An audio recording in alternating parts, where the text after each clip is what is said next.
I remember that day far too clearly. My name's Lucas. I'm 28, and 2 weeks ago we buried my dad. It was one of those cold, gray mornings where the air feels heavy, like even the weather knew something final was happening. My dad and I had a complicated relationship. Not bad, just complicated. He was a quiet man, not one for big speeches or emotional heart-to-hearts. But he taught me about patience, how to listen before talking, and how to stand my ground when it mattered. I loved him, even when we didn't agree. The funeral itself was somber but beautiful. Friends, co-workers, old neighbors, everyone came. By the time we all gathered for the reception at my aunt's place, I thought I was emotionally spent. I thought I could just sit, have a drink, let the memories settle. But apparently my family had other plans. It happened right after dessert. My older brother, Mark, 33, loud, and always the alpha in every room, stood up, clinked his glass with a spoon, and grinned like he'd just won something. "Guess I'm the man of the house now," he said, lifting his drink. "Hope you're ready to listen to me." People laughed awkwardly, unsure if it was a joke. My mom didn't hesitate, though. She actually nodded, her lips pressed in that little approving way she always saved for him, and said, "That's right. Everything goes through him now." I didn't say a word. I just sat there, sipping my drink, letting that sting settle in. Because it did sting, not just what they said, but the way the whole room kind of accepted it, like this was just the natural order of things. Mark had always been the golden child. The kid who got the new car at 16 while I was handed my dad's rusty pickup. The one whose college tuition was paid in full while I had to work weekends and take loans.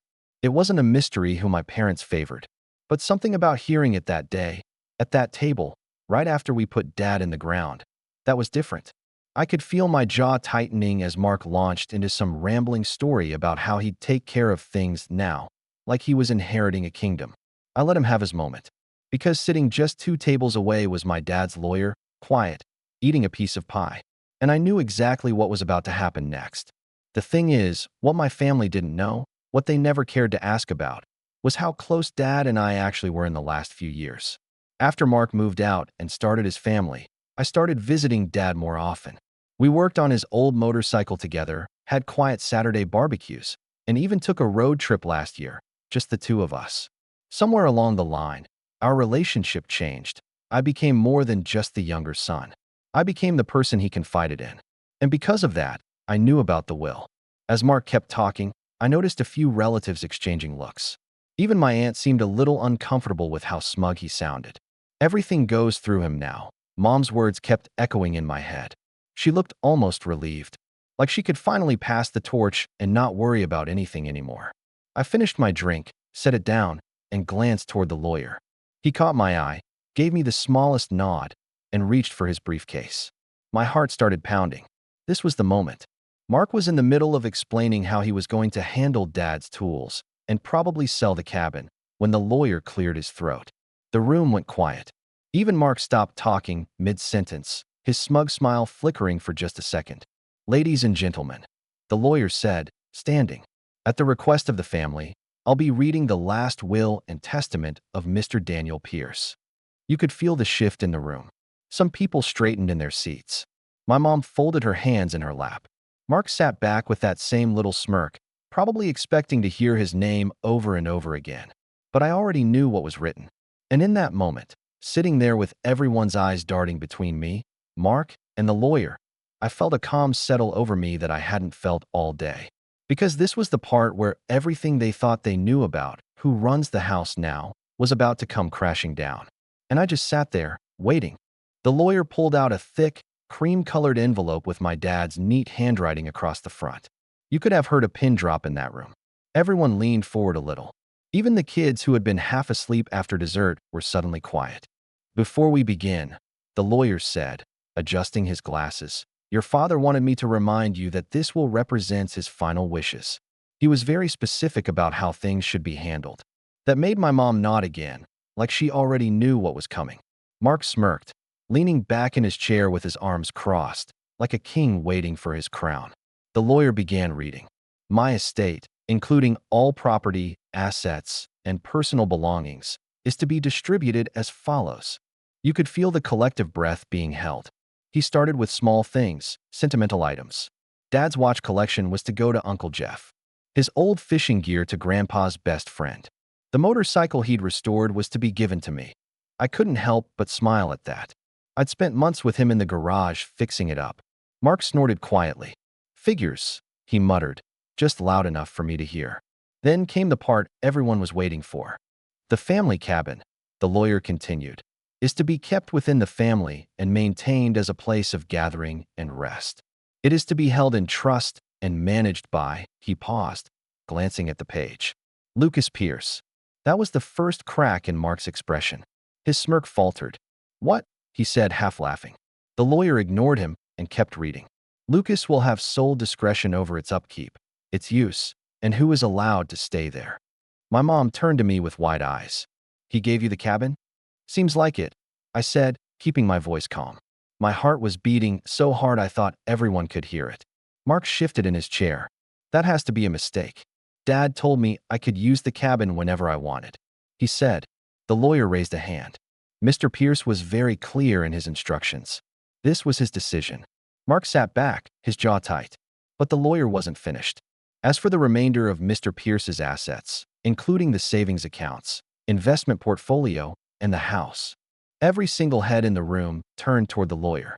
They will be placed into a trust administered by Lucas Pierce, who has been designated executor and trustee.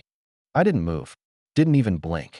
I just sat there, my hands folded in my lap, while the words sank into the room like heavy stones. Mark shot forward in his seat. You mean to tell me? The lawyer didn't stop. It was Mr. Pierce's express wish that Lucas manage all financial matters related to the estate. Any disbursements, sales, or changes must go through him. Silence. Absolute, perfect silence. You could practically feel the heat radiating off Mark.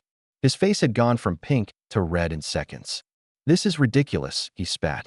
I'm the eldest son. I've got a family to take care of. Why would Dad put him in charge? The lawyer folded the will and placed it back into the envelope. Your father left a letter explaining his reasoning. If you'd like me to read it aloud. Yes, I said before anyone else could speak.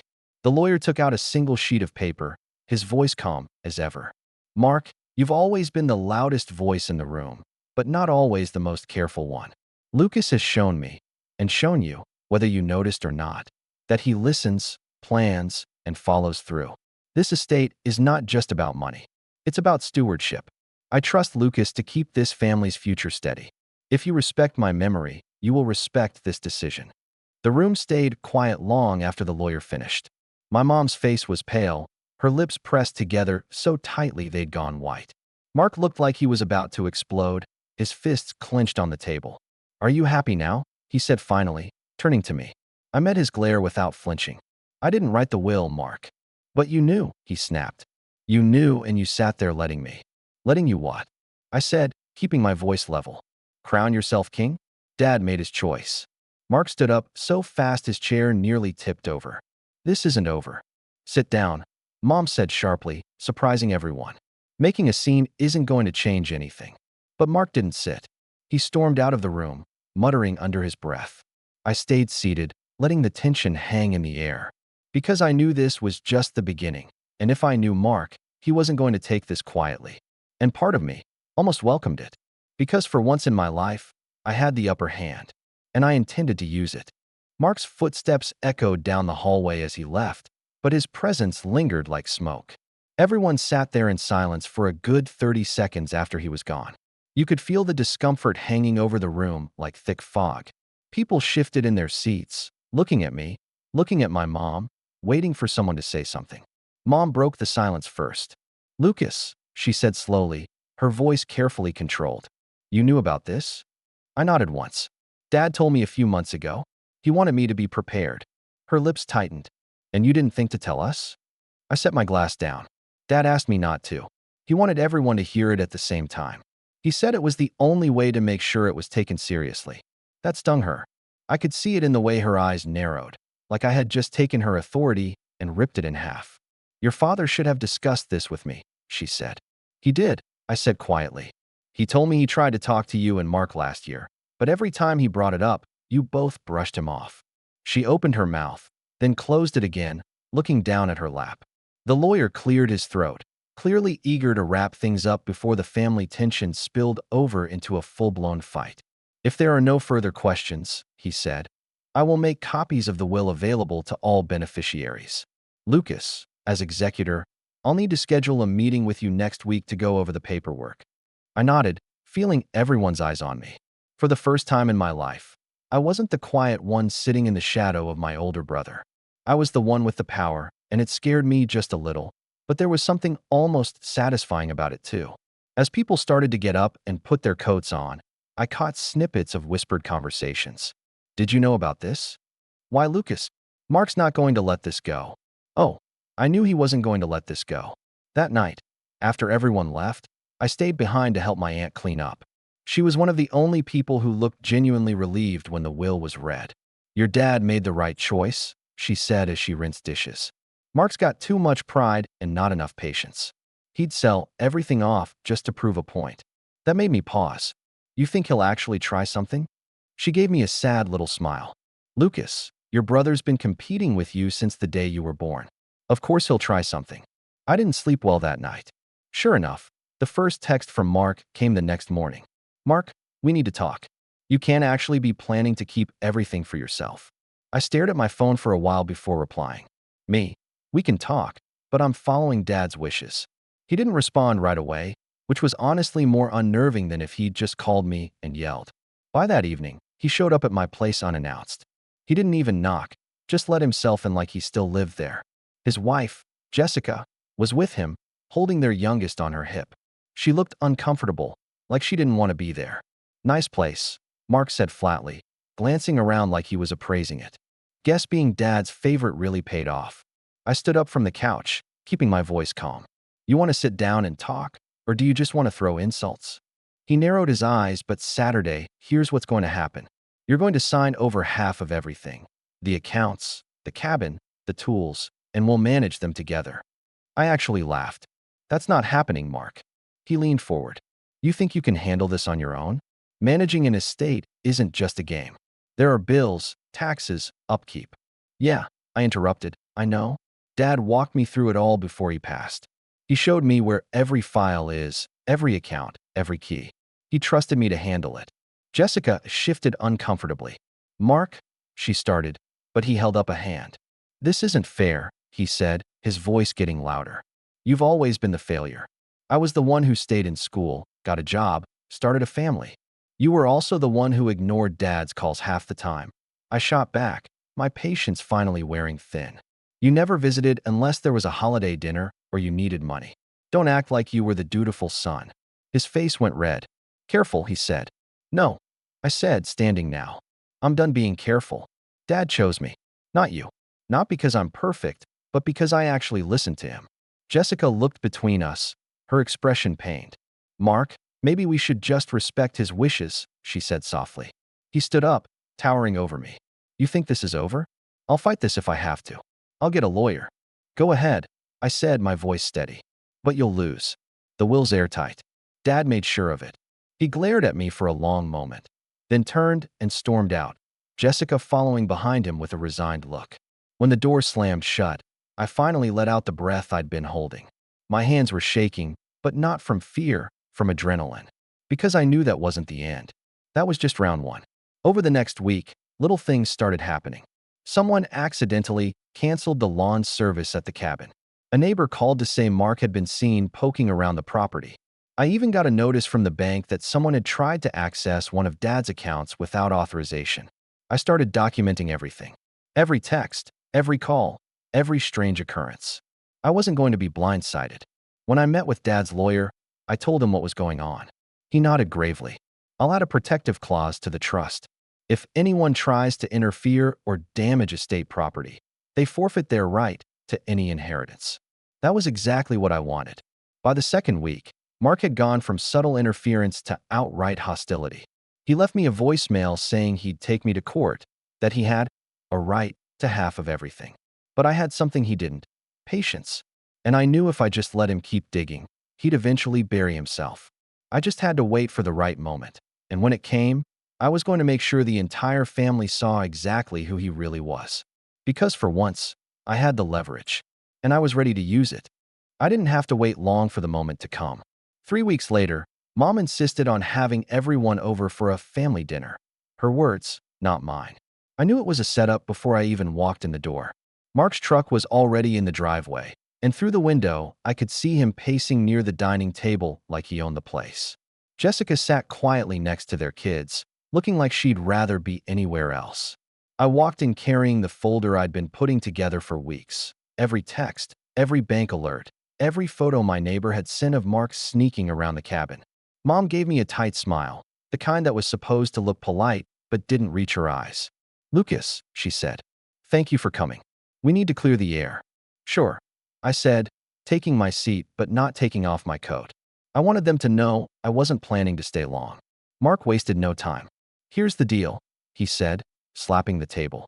"You hand over control of the estate. We split it 50-50, and this family doesn't have to fall apart. Or we can go to court and let a judge deal with it." I stayed quiet for a long moment, letting his words hang in the air. Then I opened the folder and started sliding papers across the table. "Before we talk about splitting anything," I said calmly, "we should go over these." Mark glanced down at the first page, a printed screenshot of the bank alert showing the unauthorized login attempt, and frowned. "What's this supposed to be?" "That's the first time you tried to access Dad's accounts," I said. "Without permission." His face went red, but I kept sliding papers across the table. A copy of the lawn service cancellation, photos of his truck parked at the cabin, and finally a printed transcript of the voicemail he left me threatening to take back what's mine by any means necessary. Jessica's face drained of color. "Mark," she whispered. Mom's expression hardened as she looked from him to me. "You did this?" she asked him, her voice quiet but sharp. Mark pushed back from the table, standing up. "This is ridiculous.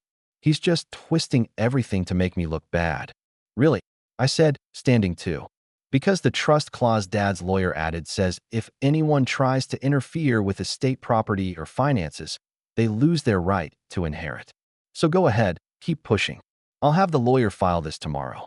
For a moment, the only sound in the room was the kids shifting nervously in their seats. Jessica broke the silence. "Mark, sit down," she said firmly. "This has gone far enough." He didn't. He stood there breathing hard, fists clenched, like he was deciding whether to keep fighting or walk away. Finally, he grabbed his keys off the table and stormed out, slamming the door so hard the windows rattled. Jessica stayed seated, staring at the folder of evidence. Then she looked at me.